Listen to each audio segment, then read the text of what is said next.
जहाँ तक सवाल आजमगढ़ हो या कोई हो, ये कोई किसी का गढ़ नहीं है, ये जनता है। जनता जब देख लेती है कि हमारा कल्याण नहीं होना है तो फिर सबको उलाटती पुलाटती रहती है।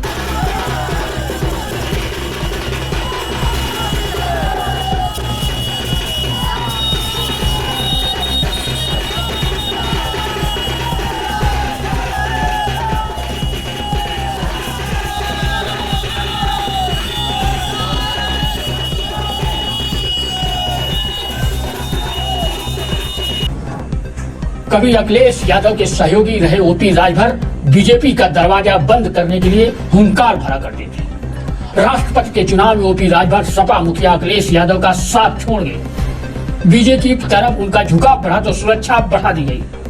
अब वे अखिलेश से दूरी बनाकर सीएम योगी से मिलने जाते हैं। सीएम योगी की मुलाकात को वे अपने लोगों के हितों के लिए मिलने की बात कहते हैं। अब ओपी राजभर अकेले ही सावधान रैली यात्रा पर निकल पड़े।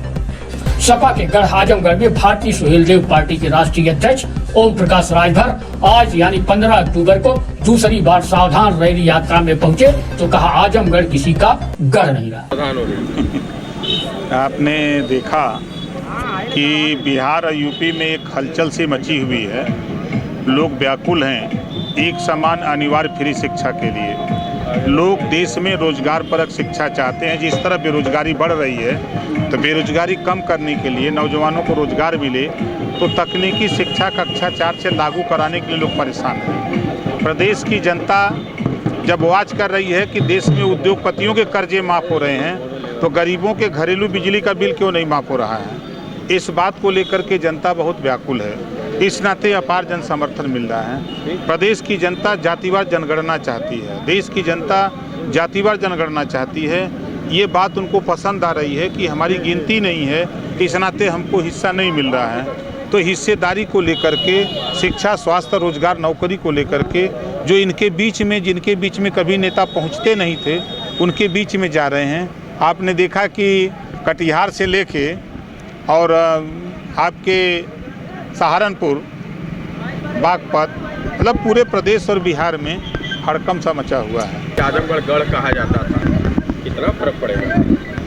देखिए, माननीय नेताजी हम लोगों के बीच में नहीं है, पूरा देश शोकाकुल है। एक अपूरणीय क्षति हुई है उनके निधन से। और जहाँ तक सवाल आजमगढ़ हो या कोई हो, ये कोई किसी का गढ़ नहीं है, ये जनता है। जनता जब देख लेती है कि हमारा कल्याण नहीं होना है तो फिर सबको उलाटती पुलाटती रहती है। देश की आपने देखा कि कांग्रेस पार्टी जो देश की सत्ता की पार्टी थी, उसको प्रदेश की जनता और देश की जनता ने सत्ता से बेदखल कर दिया। पूर्ण बहुमत में बहुजन समाज पार्टी हुआ करती थी, आज एक एमएलए बचे हैं। आप उठा के देखिए, कांग्रेस पार्टी के 2 एमएलए यूपी में बचे हैं। ये गढ़ था न लोगों का। तो ये जनता है, जनता के हित में जो काम नहीं करेगा उसको बेघर बना देगी जनता। तो अखिलेश आपके सहयोगी हैं, क्या सलाह है? देखिए, अभी शोकाकुल परिवार है, अभी शोक में डूबे हुए हैं। अभी हम उनको कुछ कह नहीं सकते, ना उनको कोई सलाह दे सकते हैं। अभी वो उस दुख से निबरें, ईश्वर उनको ताकत दे उस दुख को सहने की। यही हमारी शुभकामना है, यही संदेश है। अच्छा, इस वक्त जो मदरसों में सर्वे था, उसको लेकर आपका नज़रिया क्या है?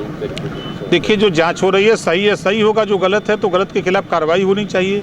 चाहे वो हिंदू हो, मुसलमान हो, सिख हो, ईसाई हो, जैन हो, फारसी हो, चाहे वो मदरसा हो, चाहे प्राइमरी स्कूल हो, चाहे प्राइवेट स्कूल हो। अगर गलत है तो उसकी जांच हो करके उसके खिलाफ कार्रवाई हो।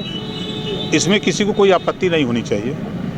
और सावधानी आप मेन है। और अभी तक बिहार में आपका रिस्पांस रहा, अब उत्तर प्रदेश और बिहार दोनों। आपको 27 अक्टूबर को गांधी मैदान पटना में ये समझ में आ जाएगा कि ओम प्रकाश राजभर यूपी में ही नहीं, पूरे देश की राजनीति में एक अपनी पहचान बनाते हुए निखर रहा है।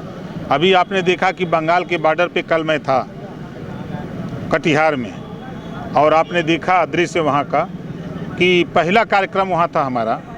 तो लोग विचारों से जुट रहे हैं ना, व्यक्ति से नहीं, विचार से।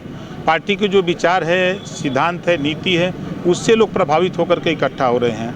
अब कटिहार में 10,000 लोग जुटे तो बड़ा ताज्जुब की बात है ना। हम आजमगढ़ में 10,000 जुटाने में पसीना छूट जाता है, और कटिहार में अपने से लोग जुट रहे हैं तो बड़ी बड़ी चीज़ है ना। ठीक सर।